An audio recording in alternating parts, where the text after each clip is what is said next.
anbiya'i wal mursalin wa ala alihi washabbihi ajma'in. Amma ba'du. Yang sama-sama kita hormati dan kita muliakan para alim, para ulama, tokoh agama, tokoh masyarakat, jajaran pemerintah setempat. Wabil khusus Ketua Pengajian Al-Hidayah serta pengurus lainnya. Dan ibu-ibu yang dirahmati oleh Allah. Pertama-tama dan yang paling utama, marilah kita panjatkan puja dan puji syukur kita atas kehadiran Allah Subhanahu yang mana telah memberikan kita nikmat sehat, nikmat sempat, dan nikmat selamat, sehingga kita masih bisa berkumpul di pengajian yang insya Allah barokah ini. Alhamdulillah. Yang kedua kalinya, selawat beserta salam tak lupa kita curahkan kepada junjungan kita, Nabi besar kita, Nabi Muhammad yang mana telah membawa kita dari zaman jahiliyah sampai ke zaman Islamiyah, dari zaman kegelapan sampai ke zaman terang benderang, dari zaman naik onta sampai ke zaman ibu-ibu naik mobil Toyota. Alhamdulillah. Berdirinya saya di sini ingin menyampaikan dakwah singkat yang saya beri judul Kesenangan Dunia Lupa dengan Akhirat.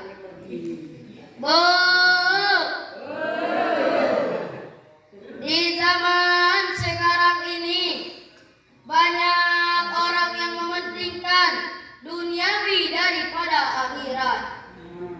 Apalagi di zaman sekarang ini, zamannya teknologi. Dulu anak-anak cuma bisa main karet, tapi sekarang sudah bisa main internet. Dulu anak-anak cuma bisa main gasing kayu, pistol bambu, tapi sekarang Facebook, Twitter nomor 1. Akibat hal tersebut, maka pantas kalau anak-anak tidak mau membaca Al-Quran. Dengan orang tua yang lawan, ibadah dilalaikan. Kalau disuruh sibuk chattingan, nonton TV sampai kemalaman, bangun pagi kesiangan, akhirnya sakit merepotkan. Lebih baik mati sekalian. Memang sejatinya kesenangan dunia dapat melalaikan kita dalam mengingat kehidupan akhirat. Kesenangan dunia juga dapat melalaikan kita dalam mempersiapkan bekal untuk menghadap Allah. Bahkan kita lupa bahwa kematian akan menghampiri setiap insan yang bernyawa. Sebagaimana Allah Subhanahu wa taala berfirman dalam surat Al-Imran ayat 185 yang berbunyi, A'udzu billahi minasy syaithanir rajim. Bismillahirrahmanirrahim. Kullu nafsin dha'iqatul maut. Yang artinya tiap-tiap yang berjiwa pasti akan merasakan mati. Dari ayat tadi menjelaskan semua kita yang bernyawa ini pasti akan merasakan mati. Sebagaimana telah disyairkan oleh penyair.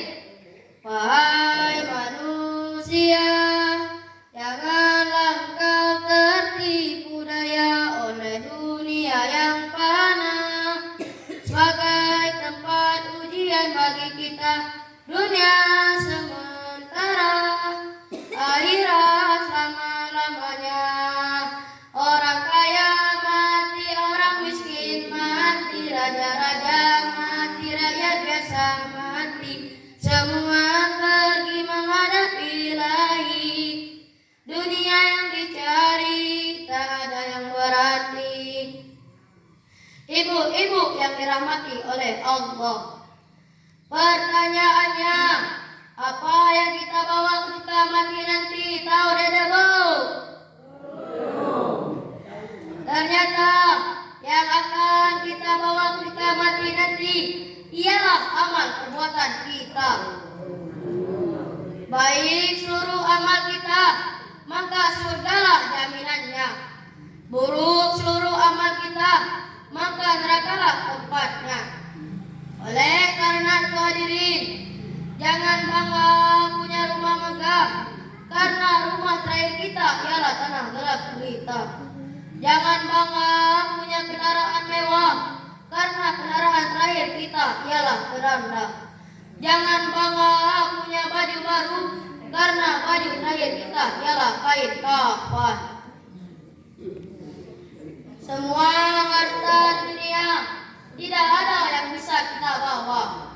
Belum ada ceritanya orang mati bawa mobil, tapi banyak ceritanya orang mati ketabrak mobil. Belum ada ceritanya orang mati bawa kereta api, tapi banyak ceritanya orang mati ketabrak kereta api. Belum ada ceritanya orang mati bawa motor ninja, tapi banyak orang mati gara-gara putus cinta.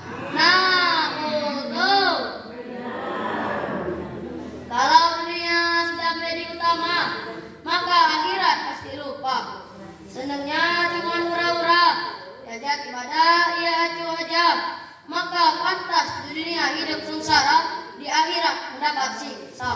Nah, betul.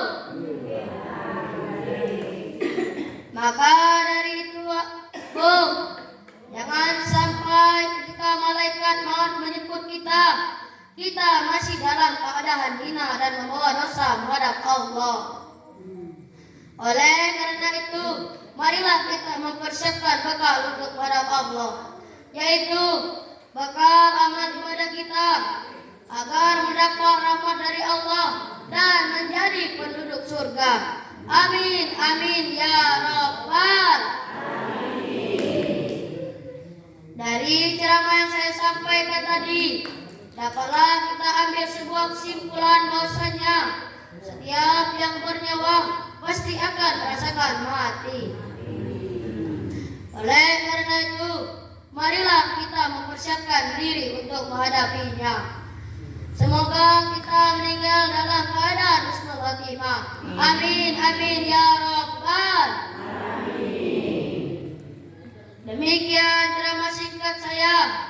Lebih dan kurang saya mohon maaf. Pada Allah kita sama-sama mohon ampun.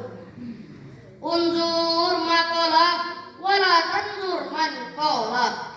Lihatlah apa yang disampaikan, jangan melihat siapa yang menyampaikan. Saya akhiri. Wassalamualaikum